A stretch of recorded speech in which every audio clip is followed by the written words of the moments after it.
గంగాధర మండలం నారాయణపూర్ గ్రామ సర్పంచ్ యొక్క భర్తను ఆ ఊరికి చెందినటువంటి అనేక మంది గెలిచిన తెల్లారి నుంచే కుల వివక్షతోటి రకరకాలుగా ఇబ్బందులు పెడుతుండ్రు. ఎన్నోసార్లు అధికారుల దృష్టికి వారి దృష్టి కూడా తీసుకెళ్ళాను. నేను కూడా చాలాసార్లు ధైర్యం చెప్పిన, నేను నీకు అండగా ఉంటాను, నీకు ఇబ్బంది ఏం లేదు, నేను చూసుకుంటానని చెప్పిన. బట్ ఎక్కడ కూడా ప్రతిరోజు కూడా ఆయన ఇబ్బంది పెట్టే ప్రయత్నం చేస్తున్నారు. కొంతమంది కావాలని చేస్తున్నారు.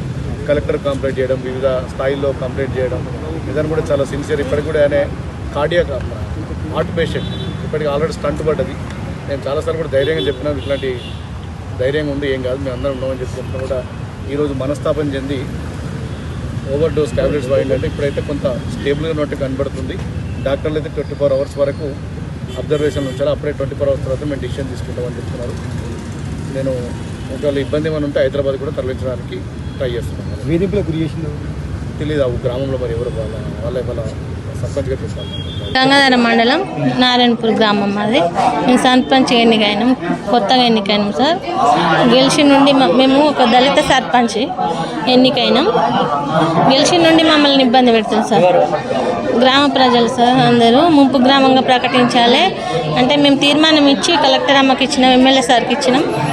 ఇచ్చినా కానీ మా ఎంబడి వాడు సార్ కొన్ని ఇండ్లు పోతున్నాయి ముంపు కింద, 34 ఇండ్లు. వాళ్ళ దగ్గర డబ్బులు తీసుకొని మీరు వాళ్ళ దిక్కే ఉంటారు, మా దిక్కు ఉంటలేరు, మాతో వస్తలేరు, ముంపు గ్రామంగా ప్రకటించాలని మేమంటే మీరు మాతో నత్తలేరు, మీరు వాళ్ళ దగ్గర డబ్బులు తీసుకుంటారు, వాళ్ళతోనే ఉంటారు మీరు అని మమ్మల్ని ఇబ్బంది పెడుతుంది సార్.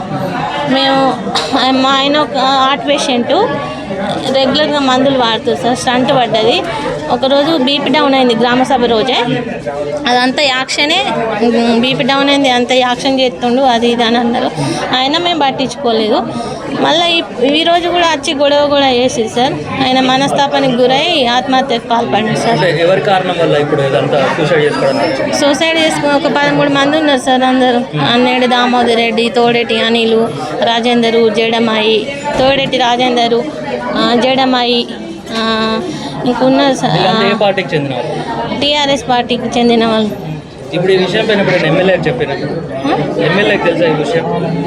ఏమో సార్, తెలియదు సార్. అంటే గతంలో ఎప్పుడన్నా మీ సమస్య ఇట్లా ప్రజలు ఇబ్బంది పెడుతున్నారని ఎమ్మెల్యే చెప్పినాం సార్. ఏమన్నారు ఎమ్మెల్యే గారు మేము ముంపు గ్రామంగా ప్రకటిస్తా, విడత దశల వారీగా తీసుకుంటా ఇండ్లను అన్నాడు సార్. ఎమ్మెల్యే సార్ దగ్గర కూడా వేయినాం సార్, మా ఆయన వేయండి సార్. అందరినీ కొంతమందిని తీసుకొని వేయండి సార్.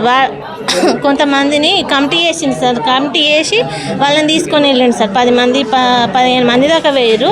అప్పుడు ఎమ్మెల్యే సార్ అన్నాడు దశల వారీగా తీసుకుంటా, ఫస్ట్ ఇవైతే పోనీ, ఈ ఇండ్లు పోనీ, తర్వాత దశల వారీగా అంత ముంపు గ్రామంగా ప్రకటిస్తా అని కూడా చెప్పిండు సార్. ఇప్పుడు మీ భర్తకి వెళ్ళడానికి కారణం ప్రజల మద్దతుతో గెలిచింది, మరి వాళ్ళే ఇప్పుడు ఎందుకు ఇబ్బంది పెడుతున్నారు? వాళ్ళే వేసిరు సార్, వాళ్ళే మద్దతుతోనే గెలిచిన.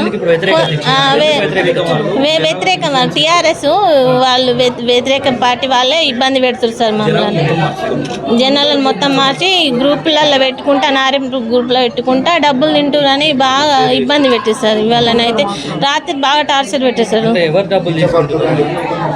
వాళ్ళు ఇండ్లు 34 ఇండ్లు పోతున్నాయి కదా సార్. వాళ్ళ దగ్గర డబ్బులు తీసుకొని వాళ్ళ దిక్కే మాట్లాడుతుండు, మాతో వస్తలేడు అని గొడవ వేసేస్తాడు. ఇవాళ మీతో నేను వస్తా, ఎమ్మెల్యే దగ్గరికి తీసుకుపోతా, ఎమ్మెల్యే దగ్గరికి రాండి నాతోనని మా ఆయన కూడా అన్నాడు సార్. మేము అందరం అన్నాం సార్, మేము కూడా అన్నాం పోదాము, ముంపు గ్రామంగా ప్రకటిస్తానన్నాడు ఎమ్మెల్యే సారు అని కూడా అన్నా కానీ వీళ్ళు వింటలేదు సార్. చెప్పాడు సార్. ముంపు గ్రామంగా ప్రకటిస్తా, విడతల వారీగా ప్రకటిస్తా అని మొన్ననే ఇచ్చారు సార్. మేము గెలిచిన తర్వాత విడతల వారీగా, దశల వారీగా తీసుకుంటా.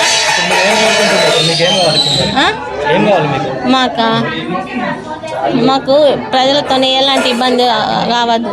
మా భర్త ఆత్మహత్యకు వ్యతిరేకం పార్టీ ఉన్నోళ్ళు, మాకు వ్యతిరేకంగా ఉన్న పార్టీ మా ఆయన కాంగ్రెస్ పార్టీ.